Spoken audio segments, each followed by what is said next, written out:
Hi all welcome to football arena. Brazilian ദേശീയ ടീമിന്റെ പുതിയ പരിശീലകനായിക്കൊണ്ട് ജോർഹെ ജീസസ് എത്തും എന്നാണ് ഇപ്പോൾ പ്രതീക്ഷിക്കപ്പെടുന്നത്.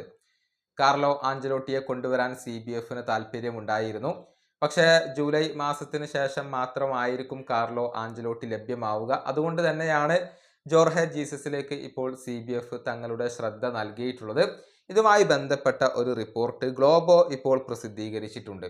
അതായത് ഈ ഒരു കാലയളവ് മാത്രമല്ല, മറ്റൊരു കാരണം കൂടി ഈ ഒരു തീരുമാനത്തിൽ നിർണായകമായ സ്വാധീനം ചെലുത്തുന്നു എന്നാണ് ഗ്ലോബോ പറയുന്നത്.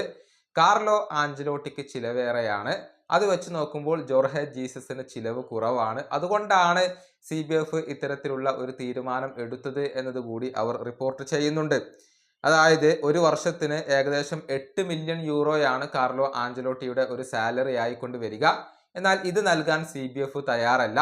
അതേസമയം ജോർഹെ ജീസസിന്റെ കാര്യത്തിലേക്ക് വരുമ്പോൾ ഒരു വർഷം അദ്ദേഹത്തിന്റെ സാലറി ആയിക്കൊണ്ട് 5 മില്യൺ യൂറോയാണ് വരിക. 3 മില്യണിന്റെ ഒരു മാറ്റം അവിടെ സംഭവിക്കുന്നുണ്ട്. അതുകൊണ്ട് തന്നെയാണ് CBF ഈ ഒരു തീരുമാനം എടുത്തിട്ടുള്ളത്. അതായത് പരിശീലകന് വേണ്ടി ഒരുപാട് പണമൊന്നും ചിലവഴിക്കാൻ CBF തയ്യാറാവുന്നില്ല.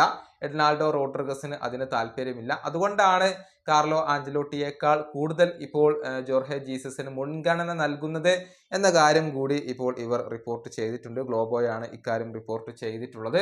ഏതായാലും ജോർഹെ ജീസസ് ആയിരിക്കും ഇനി ബ്രസീലിന്റെ പരിശീലകൻ എന്നാണ് പൊതുവിൽ പ്രതീക്ഷിക്കപ്പെടുന്നത്. എന്തെങ്കിലും മാറ്റങ്ങൾ ഉണ്ടാവുമോ എന്നുള്ളതൊക്കെ കാത്തിരുന്നു കാണേണ്ട കാര്യമാണ്. ഈ വീഡിയോയുടെ അവസാനിപ്പിക്കുന്നു. അടുത്ത വീഡിയോയുമായി വീണ്ടും കാണാം.